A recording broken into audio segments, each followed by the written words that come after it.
আসসালামু আলাইকুম। আজকে গরুর মাংস রান্না করলাম বিয়েবাড়ির স্টাইলে। রান্না আমার শেষ, এখন পাত্রে উঠিয়ে নিচ্ছি। কিভাবে রান্নাটা করলাম সেটা আপনাদের আজকে আমি দেখাবো। আমাদের সবাই রান্না করতে পারে, এক একজনের রান্নার স্টাইল এক এক রকম। আমি কেমন করে রান্না করলাম আজকে আমি সেটা আপনাদের দেখাবো। আসুন আমার রান্নাঘরে।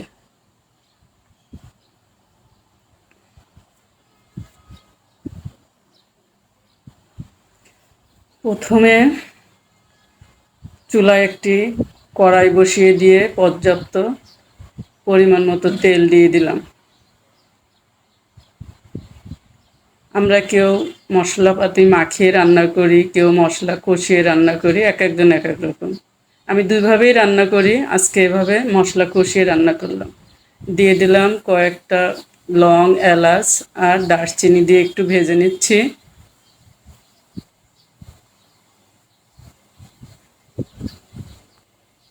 এখন দিয়ে দিলাম দুটা তেজপাতা, একটু ভেজে নিয়ে এখন দিয়ে দেব কেটে রাখা পেঁয়াজ। পেঁয়াজগুলো এখন দিয়ে দিলাম, একটু হালকা ভেজে নেব পেঁয়াজগুলা। একটু নেড়ে চেড়ে ভেজে নিচ্ছি পেঁয়াজগুলা।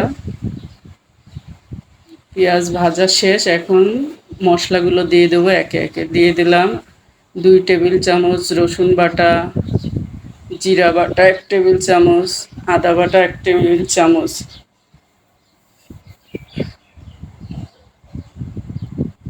একটু নেড়ে চেড়ে নিলাম মশলাগুলো দিয়ে, যেন কাঁচা গন্ধটা চলে যায়। একটু নেড়ে চেড়ে নিলে গন্ধটা সুন্দর চলে যাবে।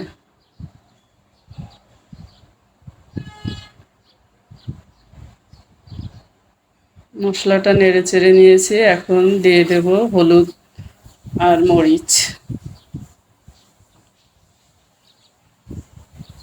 একটু পানি দিয়ে দিলাম, মশলাটা নিচ থেকে পুড়ে যাচ্ছে। যেহেতু আমরা গুঁড়া মশলা দিয়ে রান্না করব, এজন্য একটু পানি দিয়ে নিলাম যেন মশলাটা পুড়ে না যায়। কেন গুঁড়া মশলা তেলের ভিতরে দিলে মশলাটা পুড়ে যায়। দিয়ে দিলাম পরিমাণ মতো লবণ। এখন দিয়ে দিলাম 2 টেবিল চামচ মরিচের গুঁড়া, 1 টেবিল চামচ হলুদের গুঁড়া দিয়ে এখন মশলাটা সুন্দর করে কষিয়ে নেব।